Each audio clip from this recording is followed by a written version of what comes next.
fighting for free speech, Western civilization, and delivering common sense for the American people. Ladies and gentlemen, here's Scott Jennings. Mamdani defunding the police in New York City. Prince Andrew arrested in Great Britain. Kansas Republicans take a stand against their woke governor on transgender bathrooms. And Senator Ossoff calls Republican voters diseased. It's Thursday, February 19th. This is Common Sense for the American People. I'm Scott Jennings, reporting here on Salem and broadcasting live today from Palm Beach Gardens, Florida. Thanks to our man Curtis Bush in Studio 67 for hosting the show today.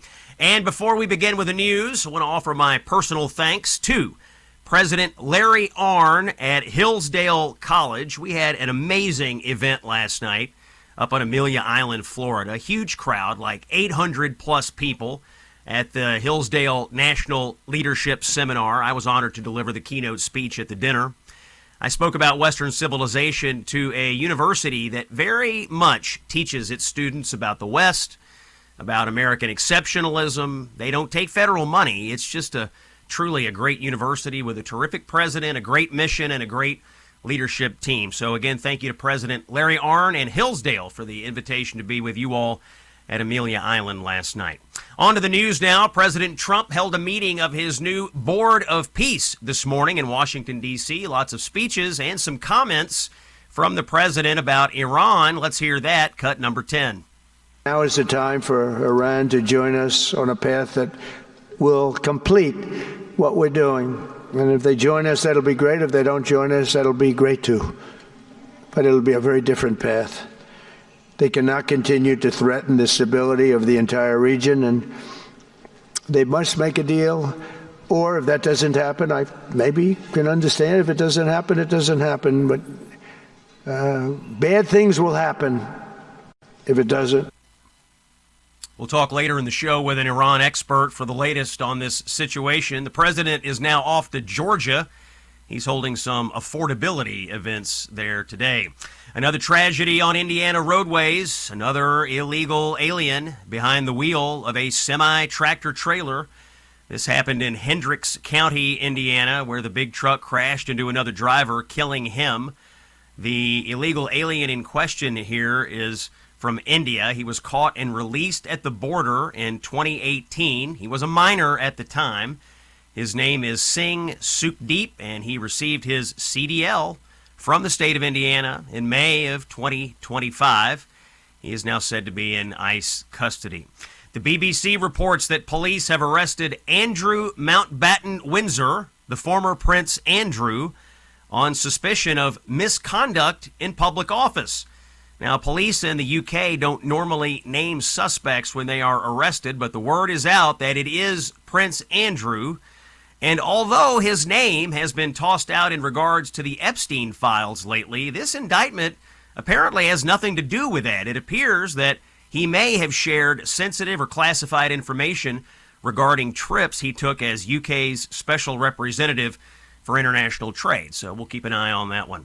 Elections have consequences filed. New York City edition, more budget news. We told you yesterday that Mamdani has proposed massive new property tax increases, and today comes word of budget cuts to the New York City Police Department.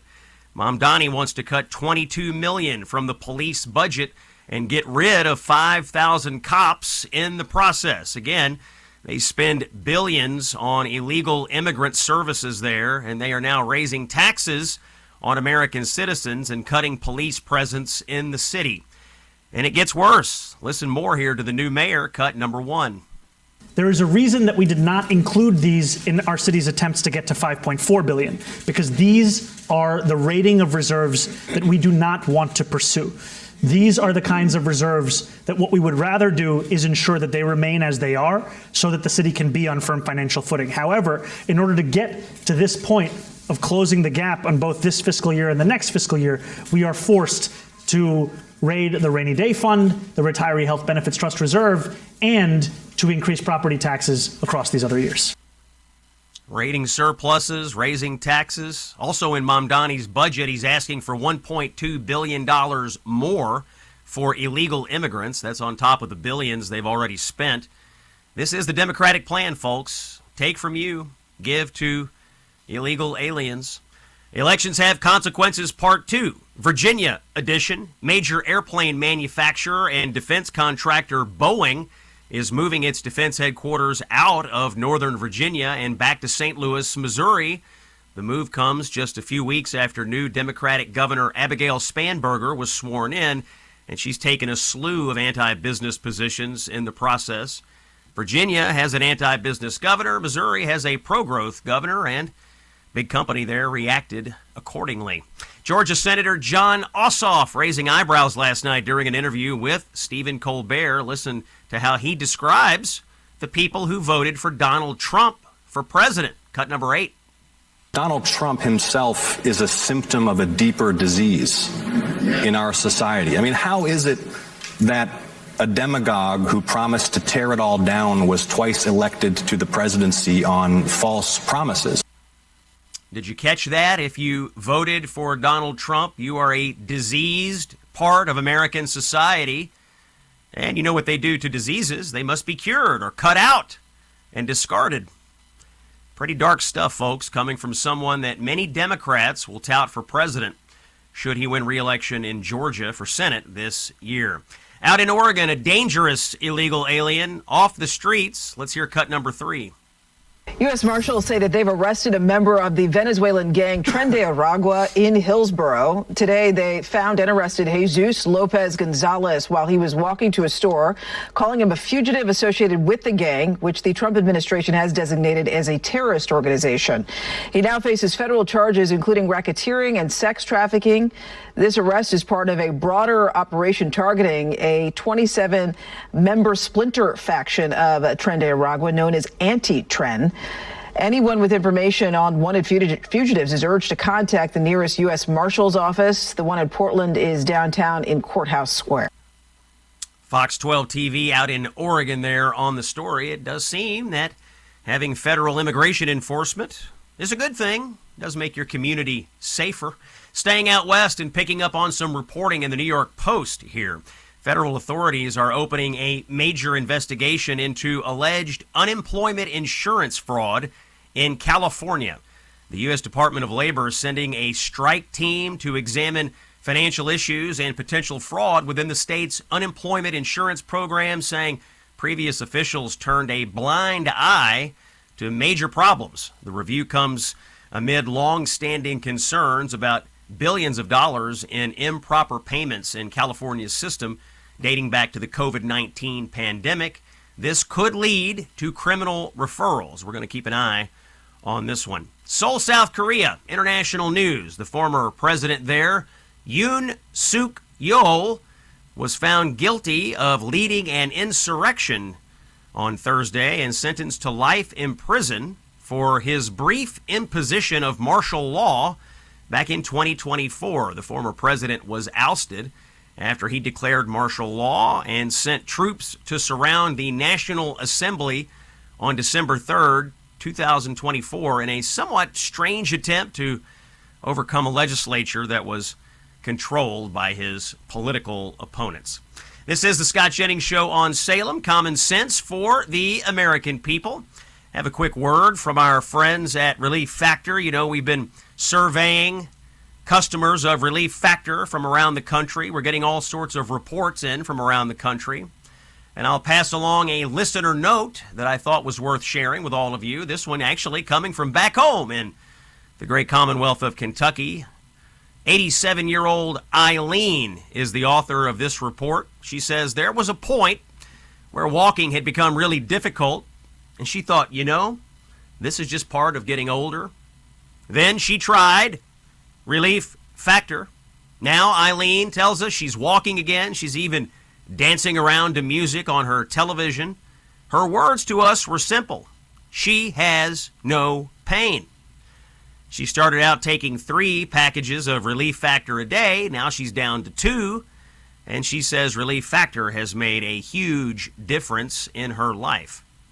That's what people are looking for in a product like this. Not hype, but rather real improvement. Improvement like what we've heard described here by 87-year-old Eileen from Kentucky. Give you a little personal testimonial. We've been trying Relief Factor since last summer in the Jennings household. I've tried it. Other members of my household have tried it. My father has been extremely enthusiastic about the impacts of Relief Factor. Getting around pretty well. He's spending some of the winter in Florida playing golf. Very active man with his friends. He's no spring chicken, but he's hopping around like one. If you'd like some options here on dealing with pain, my advice, call 1-800-4RELIEF or go to relieffactor.com. Ask yourself, how will it feel to be out of pain? When we come back, Kansas Republicans strike a blow for common sense and they fight back against the state's woke governor. More on that when we come back. Stay with us. Hey, Scott, listen, when I prep for my CNN debates, I need to know exactly where the national conversation is headed. And it turns out it's helpful to know that in your everyday life as well. And that's why I tried out Free Spoke. Now, it's my go-to place for search and for news. When you use Free Spoke, it's a search platform that gives you the full story. You get information from the left, you get it from the right, you get non-mainstream, you get independent journalists, you get podcast insights. What you get from Free Spoke is the full story all in one place. And here's the thing, when you search on Free Spoke, you know they are not going to sell your data. It's quite something, actually. It's fast, it's private, it's unbiased. Free Spoke helps me research topics and make sure that I understand the full picture. You can have this tool as well. Just go to freespoke.com/Jennings to download their app for free. And as an exclusive for my listeners, use promo code Jennings after you download it and get 35% off the premium version. You go ad-free and you unlock deeper elite tools to have control over your information. So don't rely on incomplete information. Take control of your own information environment. See every perspective so you can think for yourself, just like I do before every debate. Straight talk without the bluster. When you positively need the truth, this is where you come. The Scott Jennings Show. It is Thursday, February 19th, and we go now to Kansas, where Republicans in the state legislature have struck a blow for common sense. The legislature had passed a bill requiring people to use the bathroom of their gender at birth and to identify as their God-given gender on things like driver's licenses. The Democratic governor of Kansas, Laura Kelly, vetoed this bill, but last night Republicans overrode the veto. Joining me now, Representative Susan Humphrey. She's the chair of the Judiciary Committee there in Kansas, and she is live here on the Scott Jennings Show. Representative Humphreys, thanks for being with us. Thank you for having me. Glad to be here. Oh, yeah, thank you very much. Tell us what happened. You all took up some legislation, and it passed overwhelmingly, but the governor saw it differently. Give us some backstory on the bill here. Yes, so it had two parts. One part was your driver's license and birth certificate has to correspond to your sex at birth. And then the second part had to do with government buildings. The buildings had to have a designation, men's and women's rooms, and needed to enforce that. And so we put it all together and passed it overwhelmingly, and then the governor vetoed it, and we were able to override it in the Senate on Tuesday and then in the House yesterday with our supermajorities. Got to tell you, this seems like a pretty fairly common sense thing to do. Why would the governor of a state like Kansas, which is a pretty conservative place, be against passing this legislation? You know, Scott, it's crazy to us. It seems like this is so logical and normal. It is about safety for girls in locker rooms, for women to feel comfortable in their private spaces especially. And we just got such backlash and crazy objections on why this is a horrible bill and it's discriminatory and, you know, it's not good for people. It's not good for Kansans. But we are just going back to what is the norm, that people use the restroom of their, as you said, God-given sex.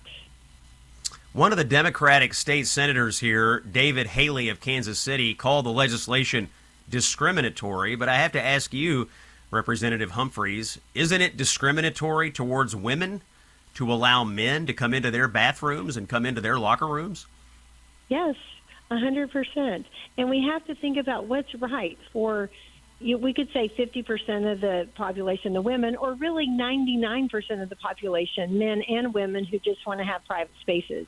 So it's not discriminating. We are just focused on helping people feel comfortable, safe, and not threatened. Do you anticipate that there will be agitators here who try to violate the law, which I should note, if you violate it now, you face up to $1,000 in fines and potential criminal charges. Do you think there will be people who try to make a case out of this? Well, I think it'll definitely go to court. We're anticipating that for sure. And, a couple of weeks ago, we did have a situation in the Capitol where came in on noon on a Friday and everyone was going to go in the wrong bathrooms just to make a point. And I don't think that's endearing to people. I don't think that's a good way to get their point across. But, we anticipate there'll be it'll be taken to court. Talk to me about the documents here. So if you get a driver's license or another kind of government ID or government document, you have to identify as the gender of your birth. Are people in Kansas right now, is there a population of people who are holding government documents that misidentify them, and are those documents now invalid? I guess they'll have to go get new documents? Yeah, that is true. There have been people who have changed those markers on their driver's license, and they will be noticed. They will get a notice that they have to go back, and they have to change it back to what it was at birth. So, that's right. Yeah. And it's a reason. It's about safety. We had in the committee hearing, we had law enforcement say, we need to know what gender people are. Medical professionals testify, we need to know. When we're treating people, we need to know. This is a safety for them too. Absolutely. Well, I think if you can erase someone's gender, then you can erase a gender from the law, and that's what's happening to women here in the United States of America on issues like this. But I'd like to congratulate you and the Republicans in the Kansas legislature for striking a blow for common sense. That's Representative Susan Humphreys, chair of the Judiciary Committee from Kansas. Thanks for being on the show today. Yes. Thank you for having me. Bye-bye. All right. Thanks for joining us. One quick word for you about our cruise. It's the big Gulf of America cruise coming up in November 2026. That's this year. Mike Gallagher and I, we're going on a big cruise, a big ship, big conversations, big ideas. We would like you to join us. You're not going to want to miss it. Turquoise waters, white sand beaches, great food, great conversation. Text the word cruise to 94878 or visit scottjenningsshow.com and click on the Gulf of America cruise banner. More on breaking news and everything else going on when we come back. It's Scott Jennings on Salem. Stay with us. The man who made CNN safe for conservatives again. Here's Scott Jennings. It is Thursday, February 19th. Common sense for the American people. Scott Jennings here on Salem, broadcasting from our home away from home here in Palm Beach Gardens, Florida. It seems like that lately. We've been down here in South Florida quite a bit. There's quite a bit going on in the news, and to kick around quite a bit of it, joining me is the politics editor of the Free Press and formerly a member of the Wall Street Journal editorial board, Mene Ukueberuwa. Mene, welcome to the Scott Jennings Show, your inaugural appearance here on Common Sense for the American People. We're glad to have you. Thanks so much, Scott. Great to be here. Yeah, Mene, we're glad to have this conversation. And I should start by saying I consult with the Free Press every day. If you don't, out there in Radio Land, I encourage that you look it up. A lot of times people ask me, what do you read? What do you consume to get ready for your show? And CNN hits every day. And the Free Press is certainly one of those sources that I consult. Let's start with New York City. I know this is on your mind, Mene. What do you think about Mamdani right now? He's rolled out his budget. He's got a tax increase proposal, pretty massive property tax increase proposal. He's got a proposal to cut money from the New York City Police Department, among other things. Give us your analysis of Mamdani's budget and his first several weeks on the job. Yeah, well, it's pretty incredible to behold. I mean, he has been in office for all of a month and a half and is already saying, we don't have nearly enough money to do all of the things that I want to do and was elected to do. New York has one of the wealthiest tax bases in the country.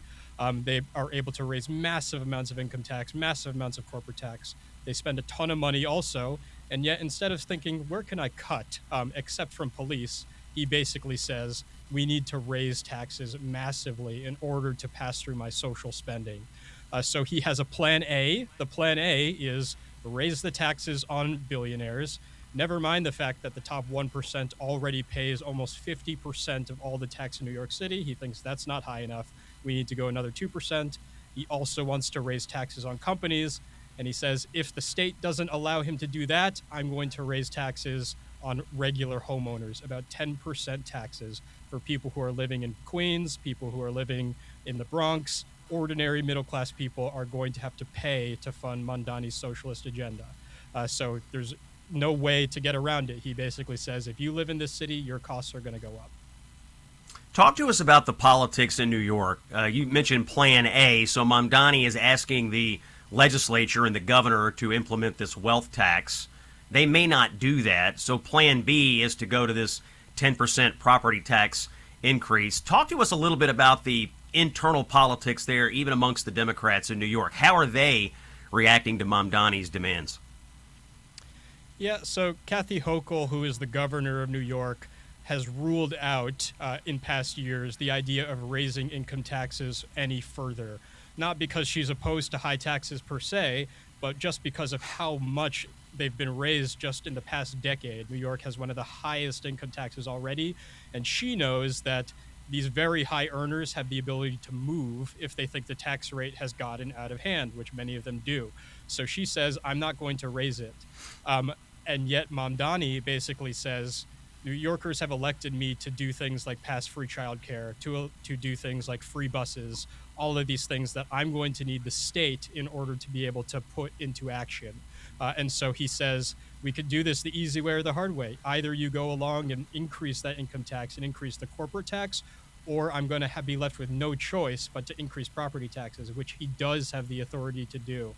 And because Hochul herself is running for re-election later this year, she is afraid that Mamdani is going to be able to whip up progressives to oppose her unless she goes along with his demands. So we'll see whether she stands strong or whether Mamdani has the upper hand because he has so much support from the Democratic Party's progressive base. How do you think average New Yorkers are reacting so far? There was a big snowstorm, and the snow was on the ground for quite a while. I was up in New York, I got to tell you. It was hard to get around. There was garbage all over the place. You have that. You have these tax increase proposals. We had, I think, 20 homeless people die in that frigid weather because Mamdani wouldn't do the homeless encampment sweeps. How do you think average New Yorkers are reacting to him so far? Yeah, I think that snowstorm definitely did a lot to discredit him really early on. It was kind of exemplary of the way that progressives and socialists sometimes approach governance, which is that he's focused on all these huge reform ideas. I'm going to put in free grocery stores. I'm going to have free childcare. When ordinary people think government should at least focus first on the basics. Let's get the roads cleared. Let's get the sidewalks cleared so I'm not tripping over myself just trying to get to my job.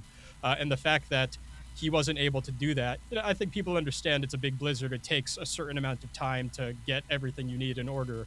But the fact that snow was still on the ground and blocking sidewalks for weeks, I think made a lot of people realize this guy isn't serious. He has no governing experience, isn't ready for prime time early on. And so we're probably only going to see more examples of that, kind of overlooking the basics like keeping homeless people off the streets because he's so focused on things like the tax rates and trying to pass these big programs into law. That voice you're hearing on the Scott Jennings Show is Mene Ukueberuwa. He is the politics editor of the Free Press. Mene, you wrote a piece recently called Trump Didn't Lose in Minnesota. Let's go back to Minnesota and discuss the aftermath of the immigration wars there. What was the theory of your piece? Yeah, the theory was that I think a lot of people watched the tragedy that took place in Minnesota, where you had these confrontations between federal immigration authorities and people, where you ended up having these shootings, and that was followed by a pullback of ICE. And so it looked like, wow, this is a big defeat for Donald Trump. But I think that we have to separate the politics of what happened in Minnesota from the policy. On the politics, if you look at the polls, it was a big defeat for Trump. The vast majority of Americans think ICE went too far in some of the tactics that it was using in its deportation campaign. They think that the Department of Homeland Security didn't react well to these shootings. But if you look at the policy, even though they have reduced the number of ICE agents in Minneapolis, the reason that they did that is because finally you got some cooperation from state and local authorities in terms of cooperating with deporting criminal migrants. So when Tom Homan, whose Trump's borders are, went into Minnesota, he said, we are willing, in fact, we're ready to withdraw some of our agents from Minneapolis after this surge took place. But we're going to do that as long as we know that we're going to have access to the jails so that we can find the people who have committed violent crimes, people who are illegally in this country, and be able to deport them. Previously, that hadn't been the case. A lot of the counties, like Hennepin County, where Minneapolis is, were not allowing ICE agents to get that information and get that access, but they were able to come to an agreement where they say, we're not going to flood your streets with federal immigration authorities, but we're going to make sure that we're able to identify the most dangerous people who are in your custody so that we can remove them. So that means going forward, people in Minnesota are going to be much safer than they previously were from this illegal immigrant crime, and I think that was the ultimate goal that the Trump administration had in the first place. Yeah, Homan made a huge difference here. I mean, from the beginning of this, all the White House ever said was, if you would cooperate with us and let us into the jails, we wouldn't have to send nearly as many people there. If we have to chase them through the neighborhoods and out into the communities, we've got to send people.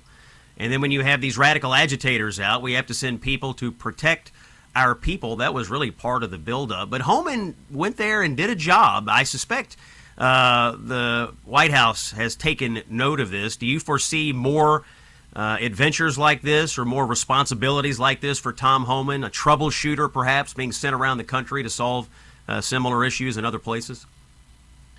I think so. Yeah, I think that President Trump is aware that Tom Homan is the best card in his deck in terms of actually handling immigration and deportations responsibly, and that there are a lot of places where you do have criminal migrants who are in these jails being arrested and then released back out into the public. This is something that's very unpopular among Americans. And if Tom Homan is the person who can go and speak with a Democratic mayor, with sheriffs in some of these blue cities and states and say, you want to get these people off of your streets and let's come to an agreement to make sure that we can do that in a safe and responsible way, I do think that he's going to see some progress there. So hopefully Minneapolis can kind of create a template for more cooperation between the Trump administration and some of these blue states on this issue. Mene Ukueberuwa is the politics editor of the Free Press. Mene, let's talk a little national politics, and we'll zoom down to Texas. I'm fascinated by this Democratic primary for United States Senate. You have James Tallarico versus Jasmine Crockett. For all of 2025, Jasmine Crockett was kind of the most visible Democrat out there.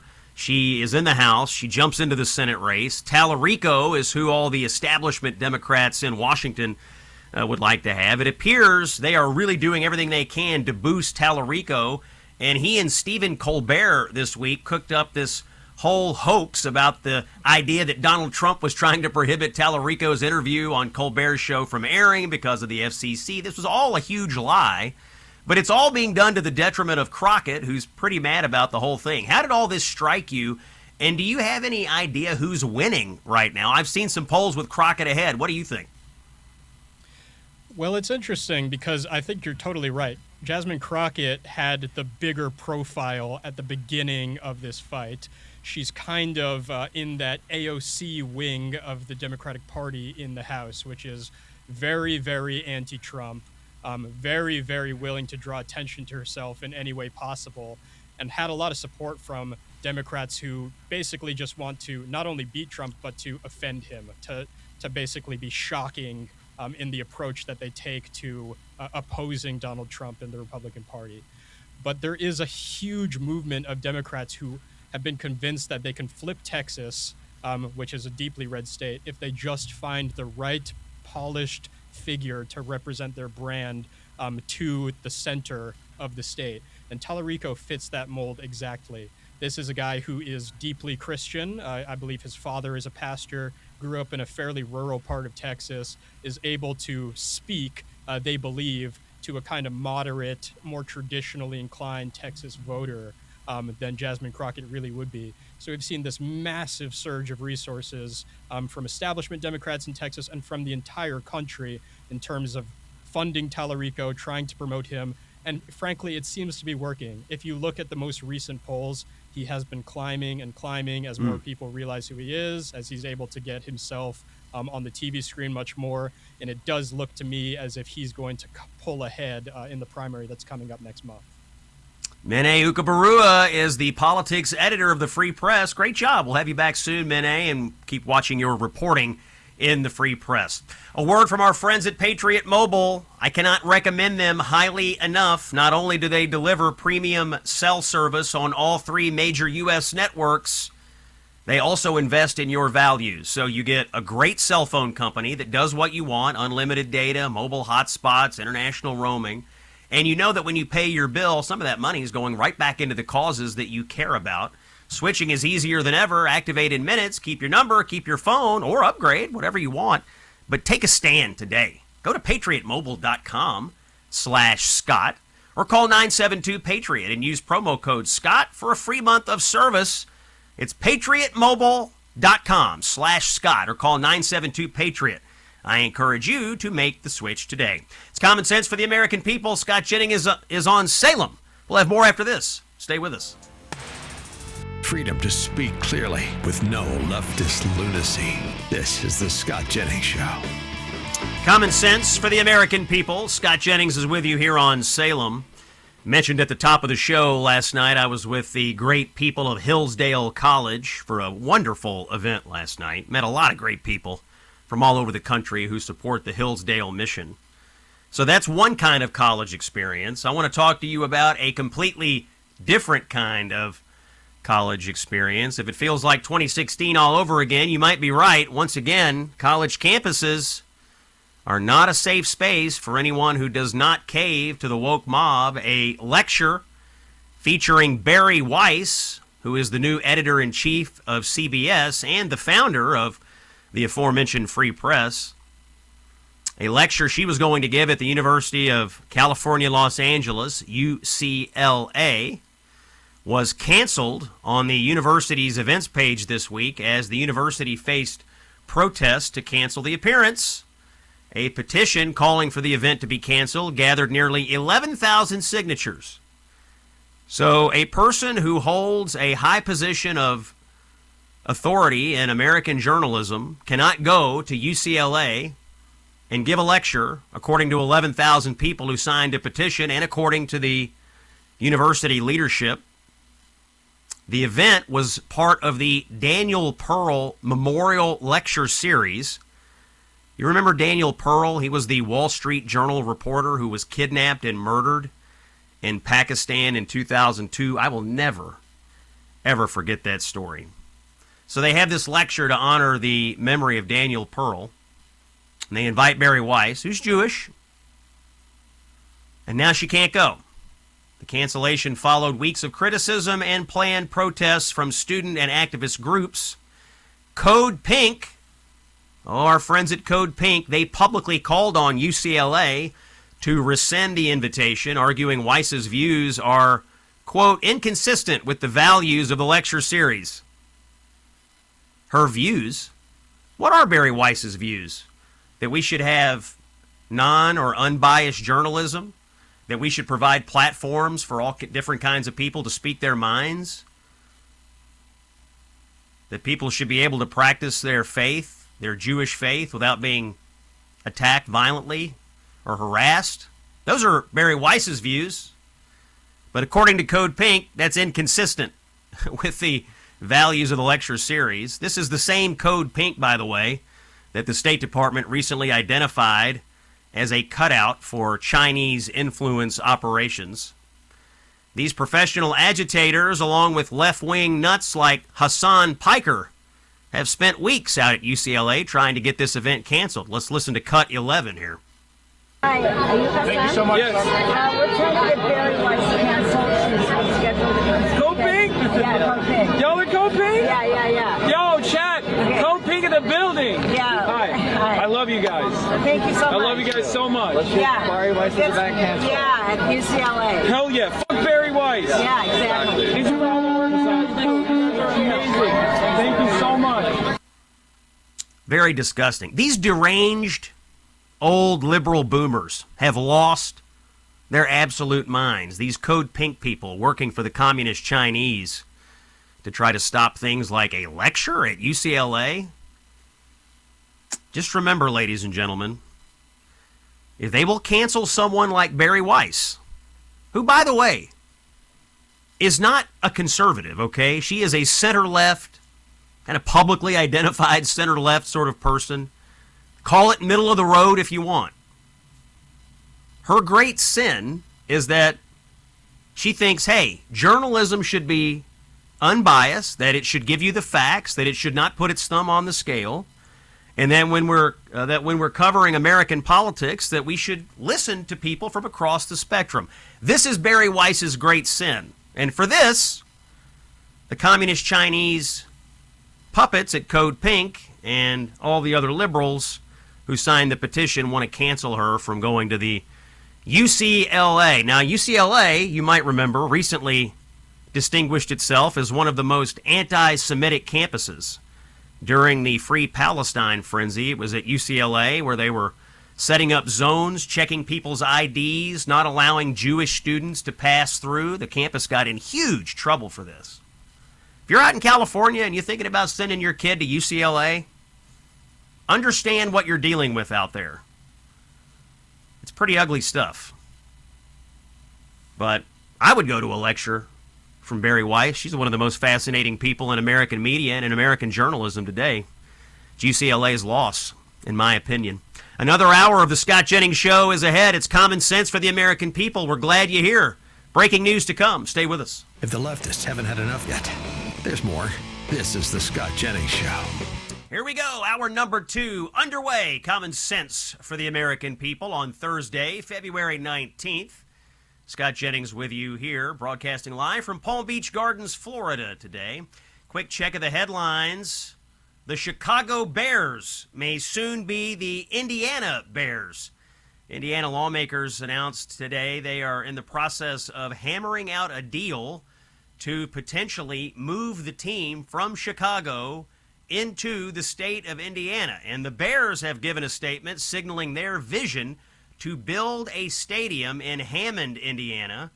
This was during a meeting by the Indiana House Ways and Means Committee, which unanimously passed a proposed amendment to Indiana Senate Bill 27 that names Hammond as the location for a new Bears stadium. Here's the commentary from the team. The passage of SB 27 would mark the most meaningful step forward in our stadium planning efforts to date. We are committed to finishing the remaining site-specific necessary due diligence to support our vision to build a world-class stadium near the Wolf Lake area in Hammond.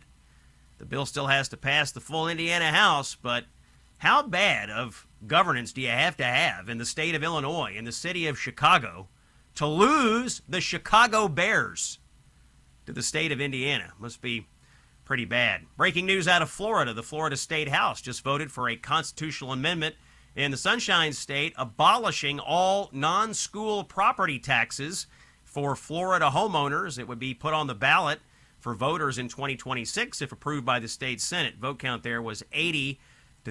This hour, President Trump traveling in Georgia. We're paying attention to the president's movements. If he makes any comments, we'll bring those to you today. Another crazy illegal alien story you won't believe. It's the Department of Homeland Security telling us they've arrested a Liberian illegal alien who was working as a Minnesota corrections officer while also being AWOL from the Pennsylvania National Guard, also while masquerading as a U.S. citizen despite having no legal status in the United States.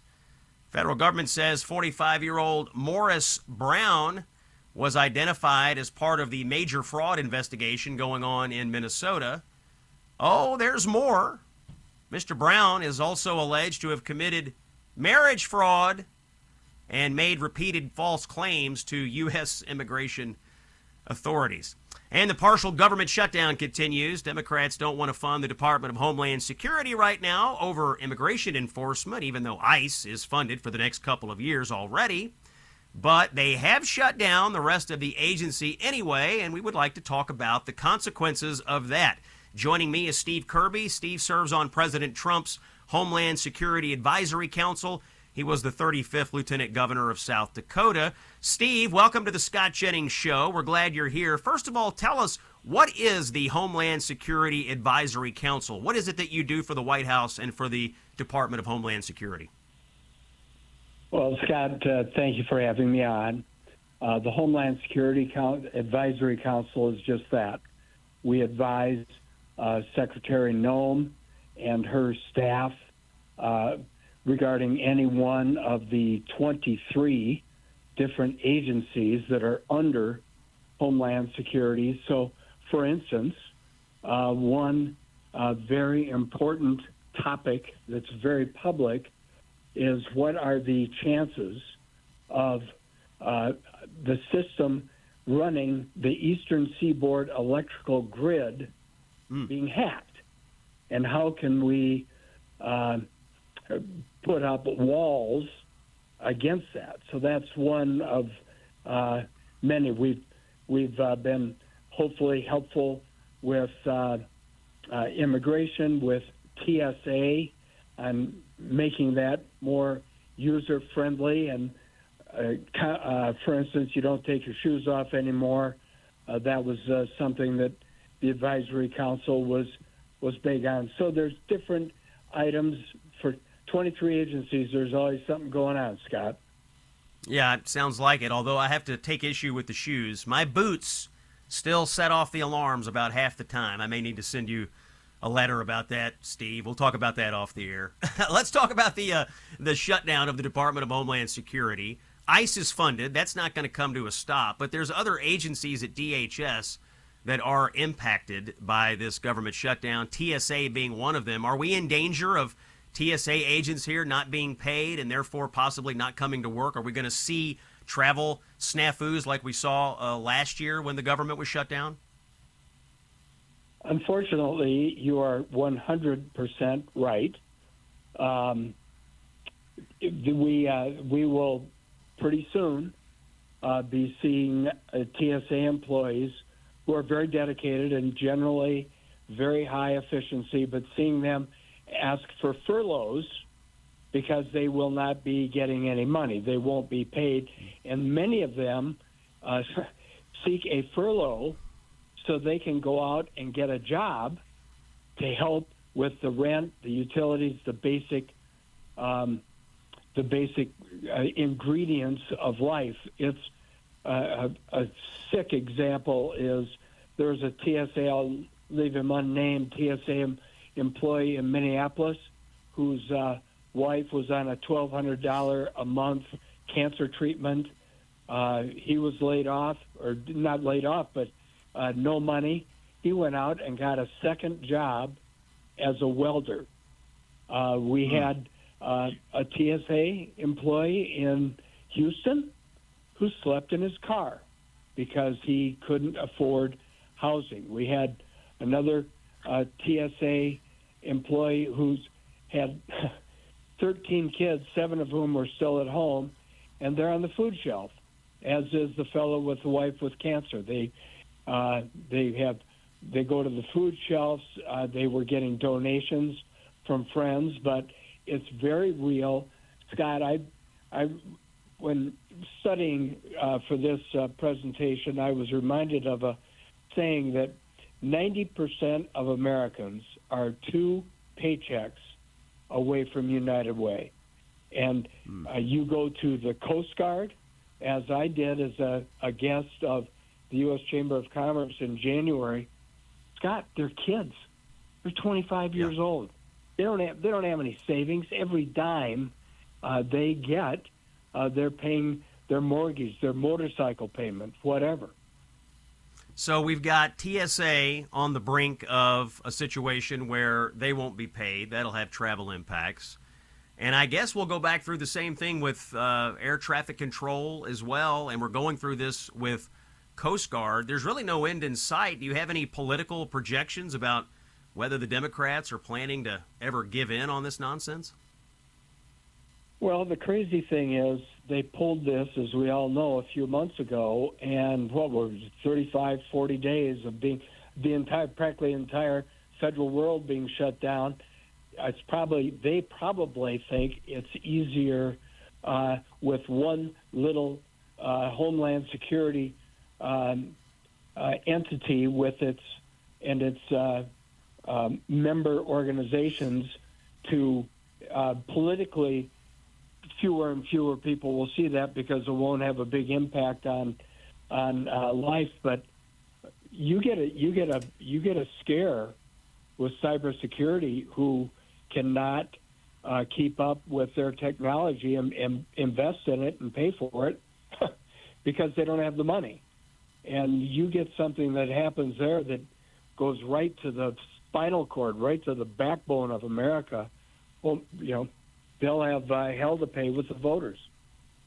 Yeah, it's there was 43 days of a shutdown last year, and one of the biggest impacts was on travel. We had massive ripple effects throughout the travel system. Airports were having major delays. People couldn't get where they wanted to go. People were stranded.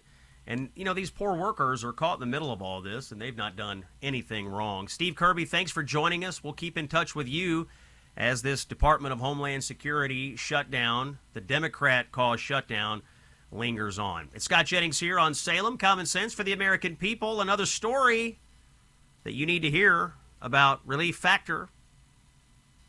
Rod in Texas, 64 years old, he tells us, I used to build houses on the side, and years of hard physical work left me with excruciating back pain that became unbearable. I finally gave Relief Factor a try, and within 4 days, most of the pain subsided. Over the next few weeks, it continued to improve. Rod's words, and I quote, being pain-free is indescribable, end quote. We are getting all of these stories from around the country, from people like Rod in Texas, who say, I had pain, I tried Relief Factor, now the pain is gone. It is as simple as that. That could be you, and if you want it to be you, my advice is try the 3-week quick start and see if it works. 3 weeks, what do you have to lose? Nothing, really. 1-800-4RELIEF or go to relieffactor.com. 1-800-4RELIEF or go to relieffactor.com. How would it feel to be out of pain? Find out with Relief Factor. More to come. It's Scott Jennings on Salem. Stay with us. When he's not in the Oval Office or owning the libs on CNN, he's here with us. It's the Scott Jennings Show. Thursday, February 19th. Common Sense for the American People. Scott Jennings here. And here is some uncommon nonsense out of Detroit, Michigan. We've got another police department apparently at odds with the idea of cooperating with federal authorities, and the leadership of this police department would rather fire police officers for doing their jobs and keeping you safe than support them. Here's what happened. 2 officers with the Detroit Police Department, one a patrol officer and the other a sergeant, made contact with U.S. Customs and Border Protection during separate traffic stops. In both cases, Border Patrol ended up detaining the individuals involved in being pulled over. One of the calls was made because the motorist did not speak English. The officer was asking CBP for help to translate. The other call was made after an officer investigating a felony warrant believed the person might be in the country unlawfully. I mean, these seem like totally normal police interactions to me. But here's the part that's going to shock you. Detroit Police Chief Todd Bettison, instead of praising these officers for protecting the people in Detroit, is trying to fire them. He has suspended them and requested that the police commission fire them for violating department policy that prohibits coordination with federal immigration enforcement. And if you think this sounds like some local issue, think again, because one of Detroit's own members of Congress, Representative Rashida Tlaib, has publicly come out to support the firing of these officers. She says that to maintain community trust, we have to fire the cops who are reaching out to federal immigration authorities. Let that sink in for a moment. In order to maintain community trust, Rashida Tlaib says we got to get rid of the cops who want to do anything at all about illegal immigration. Now, she is a sitting member of Congress. It's her duty to look out for all American citizens, but she's now cheering on the dismissal of police officers who tried to do what their oath of office calls for, to enforce the law, protect and serve. The police chief, Bettison, and defenders of this policy say the police department is, quote, not in the immigration business, and that contacting Border Patrol, even for translation help, undermines their goals. How is that possible? Why would it undermine your goals as a local police department to be able to understand someone that you pulled over, or to get a felon who's in the country illegally off the streets? If your goal is to keep the streets safe, seems to me talking to someone in the language they can understand or getting a felon off the roadway would be a good thing. I guess Chief Bettison disagrees. But we really ought to be honest about what's happening here. We have political leadership in agencies and in Congress and in localities that are putting anti-American ideology ahead of public safety. Instead of backing police officers who encounter possible federal violations and making the call that any objective police leader could, should, or would make, Detroit's leadership is scolding and disciplining these officers, trying to fire them. This kind of stupidity is what led to the chaos in Minnesota. Local officials want to make a political point instead of support law enforcement, and it led to weeks of chaos, unnecessary chaos. When did it become wrong to enforce the law by contacting federal authorities when you believe or know the law is being broken? When did this become a fireable offense for a police officer, like it apparently is in Detroit? Who benefits from this?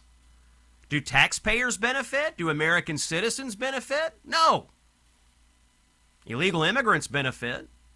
And if they know in Detroit you can go there and really not have to face any consequences from the local police, well, they're going to go to Detroit. That's what's going to happen. If you're in Detroit, call up your city council, call up the mayor, call up the chief, call somebody. We've got 2 cops objectively doing their jobs to protect and serve, whose jobs are on the line. What's happening to them is atrocious. There needs to be accountability for the people who are trying to fire them. It is at odds with public safety. And this is not isolated. This kind of horrific leadership is, could be, will be happening in cities across the country.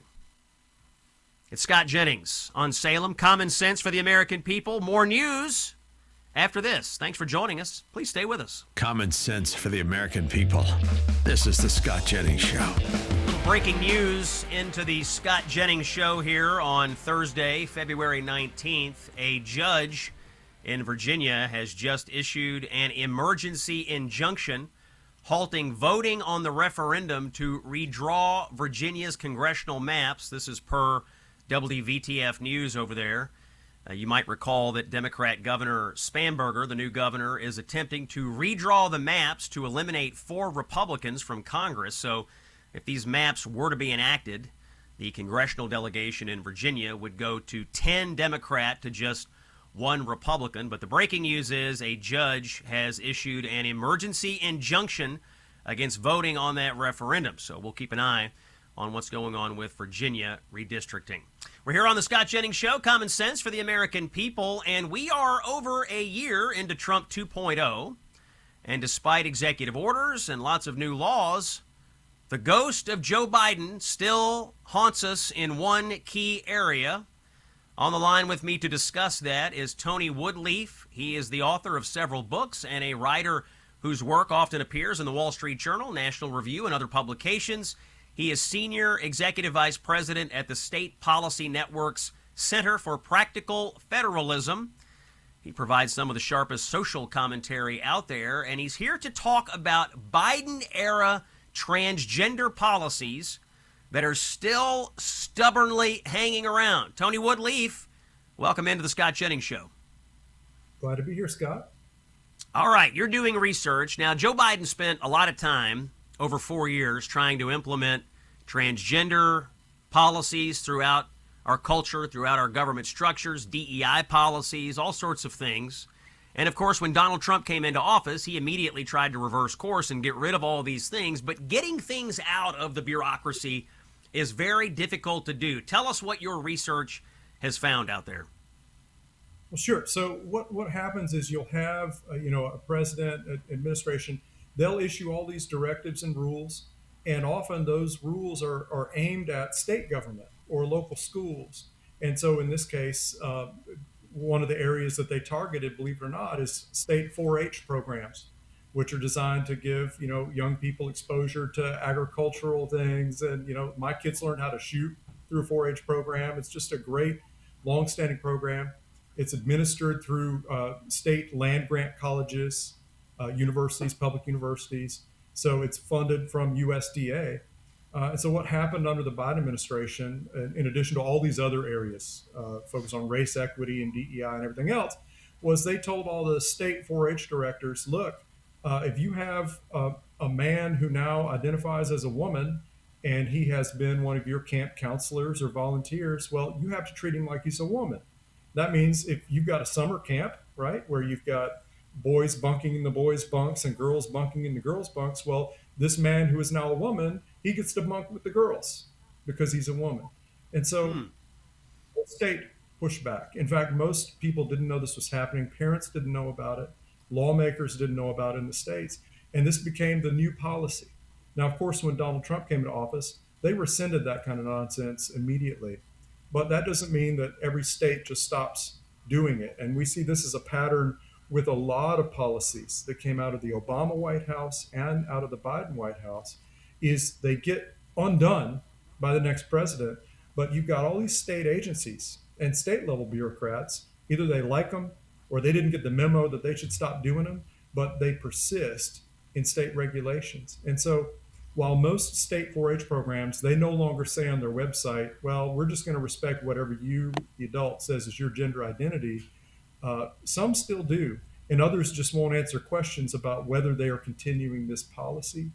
So our message to state lawmakers in particular is, you've got to take a close look at all the ways that your state agencies and your universities bend over backwards every time some White House bureaucrat or federal agency bureaucrat tells them what to do.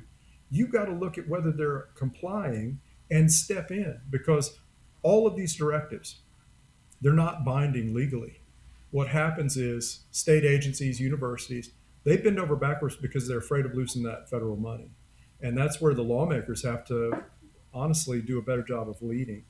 And so that's one of the things we look at is the transgender stuff, but we see it in a lot of other areas too.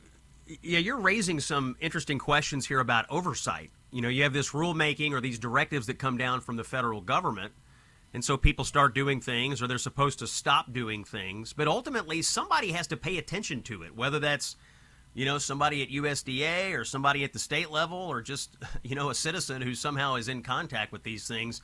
Somebody has to pay attention to it, and if nobody pays attention to it, then these things inside these deep bureaucracies just have a momentum of their own, and they persist, and they go on and on and on forever. That's right. What we found, for example, we worked with lawmakers in the state of Tennessee because they had been told by their state Department of Education officials that they had to go along with all this transgender stuff and some other things the Biden White House was pushing, or else they were going to lose all their education dollars. Well, that was just flat out not true. But the lawmakers had been told this by their state education department officials. So when we went in and talked with them and explained the reality to them, they passed a law. And the law said, from now on, State Department of Education, if you get any paperwork from the White House, from the Federal Department of Education, from any federal agency telling you how to run our schools, you have to hand that paper over to us, and we'll take a look at it. The state of Utah did the same thing for all their state agencies. They said, from now on, we're going to stand between our state agencies and our public programs for our people in our state. We're We're going to stand between those things that belong to us and the federal government. And our message is every state legislature ought to do the same thing, because a lot of what happens is federal bureaucrats decide they know best how you should live in your community, and then they issue these directives to state bureaucrats, and those state bureaucrats, for whatever reason, maybe it's ideological affinity, maybe it's fear of losing money, maybe they're worried they're going to go to jail somehow, they just roll over and comply. And so our point of view is state legislatures, this is their doggone job, to defend the people of their state. That's a voice you're hearing there is Tony Woodleaf with the State Policy Network. Tony, I want to go to Oregon. You have highlighted extensive fraud within Oregon's Medicaid program. And I'm going to read this, including an adult daycare taking its developmentally disabled clients to strip clubs and bars on the taxpayer dime, millions of dollars going to an organization which housed a Venezuelan gang member, and money going towards transgender operations for children. Doesn't sound like things are going very well in Oregon. How extensive is the Medicaid fraud in Oregon, Tony? Well, this is another example. Like, we won't know until their legislature gets in the game, right? This is their job, is to look into this. And whether you're liberal, conservative, Democrat, Republican, it doesn't matter. You should agree that those dollars that are allocated to take care of the least among us should go to the intended beneficiary. And the problem, of course, with this fraud is that isn't happening. And then the example you mentioned of the developmentally disabled young people being taken to strip joints, well, that's just absolute abuse. It's abuse, and it should be stopped.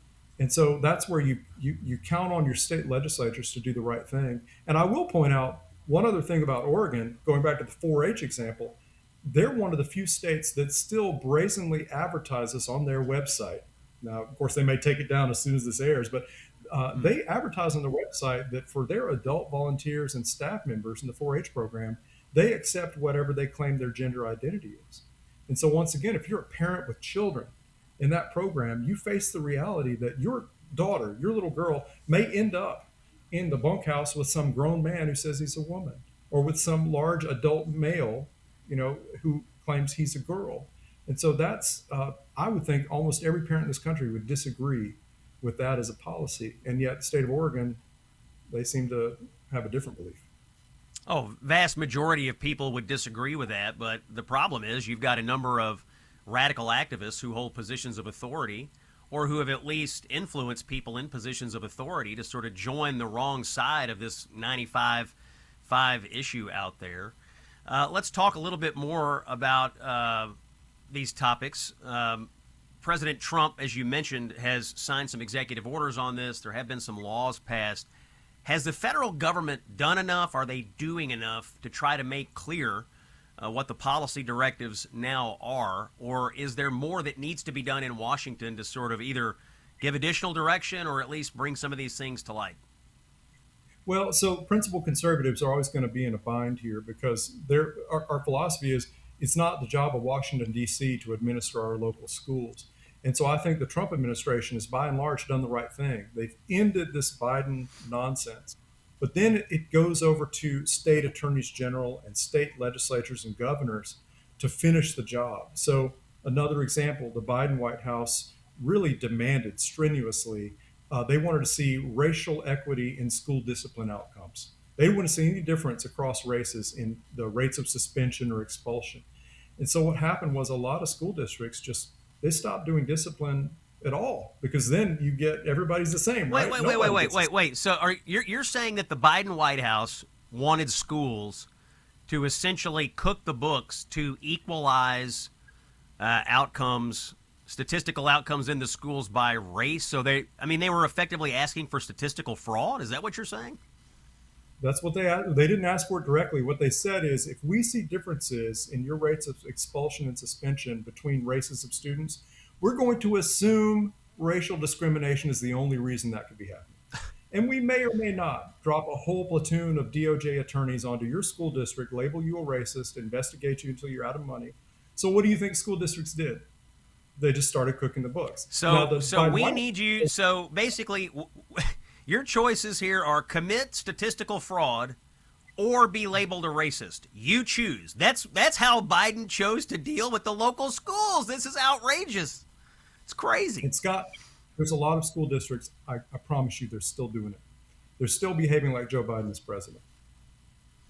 That's unbelievable. Tony Woodleaf is that voice you're hearing. He's a prolific author. You see him sometimes in the Wall Street Journal and the National Review and other publications. His day job is Senior Executive Vice President at the State Policy Network Center for Practical Federalism. Tony, I've got about 30 seconds.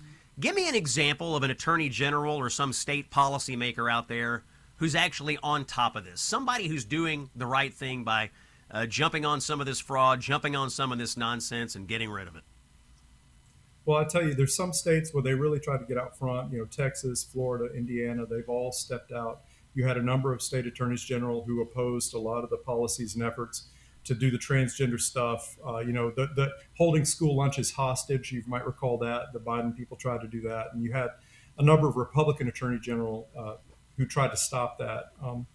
But there needs to be more. There needs to be a lot more. And that's our hope, is we'll see more state level action, because President Trump can't be expected to fix all this. It's the job of our local elected officials to get in the game.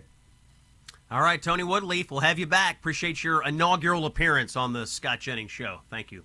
All right, quick word from our friends at Patriot Mobile. Patriot Mobile delivers prioritized premium service on all 3 major U.S. networks. You will get the same or even better coverage from Patriot Mobile than you're getting right now. And Patriot Mobile actually shares your political values. When you pay your bill, you're fueling the Christian conservative cause with Patriot Mobile. Sign up with them today. I'm a customer. I love these guys. PatriotMobile.com/Scott or call 972-PATRIOT. Use promo code Scott.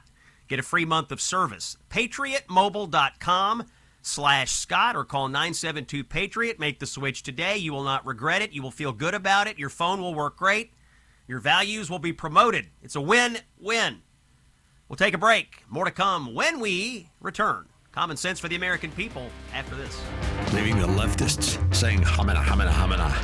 Yeah, this is the Scott Jennings Show. All right, rounding out the show today, still paying attention to what's going on in the Middle East, specifically Iran. The United States has sent a massive amount of military equipment, ships, planes, missiles, missile defense, tankers, you name it. We've got it in the region. Here to talk about it and give us an update on whether we're going to war is Rich Goldberg, Senior Advisor for the Foundation for Defense of Democracies. Now, I should note, Rich, you are sanctioned by Iran, so I guess that means you're doing something right. Thanks for joining us here on the Scott Jennings Show. Thanks for having me. All right. What's going on? We've got the president talking to Iran. They had these talks, but it's a little opaque about what actually went down. Some of the rumoring and reporting is that Iran just can't quite satisfy the Trump administration. We keep sending more military equipment to the region. Where do you think we stand?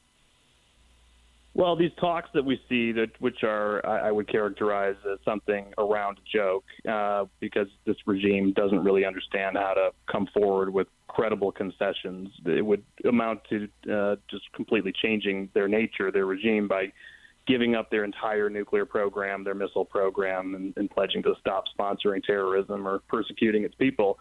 So the talks buy both sides time. For the Iranians, they think that they can pull a fast one on President Trump, turn him into Barack Obama, offer up some concessions that he can spin as a win, but that the president knows won't be anything credible. And also at the same time, stave off economic disaster, because they've got banks on the verge of collapse.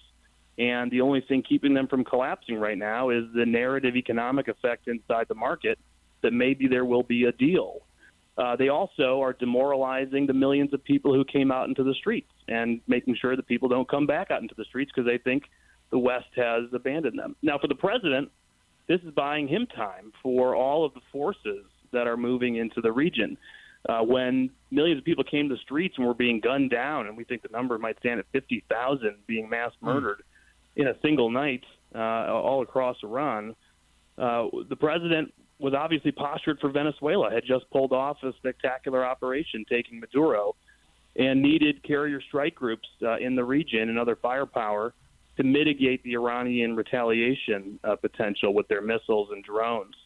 And so he now has not one carrier strike group on station, but another on its way, still waiting to transit the Strait of Gibraltar, other destroyers in the region, a lot of fighter jets being flown in, and we assume a lot of air defense assets as well. And so in coming days, the president likely has the full alignment of the force posture that he wants, or at least that General Kane, the chairman of the Joint Chiefs, wants for whatever outcomes he wants to effect. And at that point, he'll have a decision to make. Have the Iranians provided him something real at the table, or is it time to finally close that door, bring the bottom out of their economy, and also potentially degrade all the threats that they continue to pose to the United States?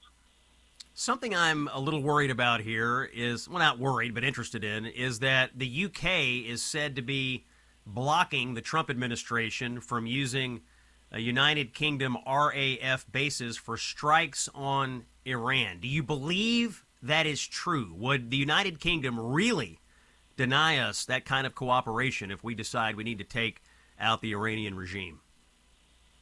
Well, it would be an outrageous move from what is supposed to be our closest strategic ally. And certainly the Brits have not held back in their disgust over what happened back in January, the mass murder in the streets, and understand the tremendous historic moment of the vulnerability of this regime right now to take out further their threats. They have an embassy on the ground. Their foreign office, their diplomats are sort of Obama-esque, if you will, in their view of the Islamic Republic, and they always self-deter themselves from any hostile action against Iran because they fear that their embassy will be overrun. Not a bad fear. I mean, it could happen. It happened to the United States, obviously, in 1979. It's happened to their embassy before. But, of course, this also is occurring in the backdrop of the president pulling his support for a horrific deal to give up control of a very strategic asset, the Chagos Islands, Diego Garcia, be able to have this strategic asset for the United States, for Great Britain, and for the alliance. And so you never know what's real, what's not real, whether this is Starmer's attempt to politically deflect from the president, pressuring him not to go forward with the Chagos deal, or if this is actually real. That voice you're hearing is Rich Goldberg, a senior advisor for the Foundation for Defense of Democracies. Rich, I'll give you 5 seconds on this. Do you think we're going to attack Iran, yes or no? I think the president already made his decision, and we are seeing it play out. That's Rich Goldberg. I'm Scott Jennings. We're done for the day. Back in New York tomorrow. Thanks for listening. Common sense for the American people. See you Friday.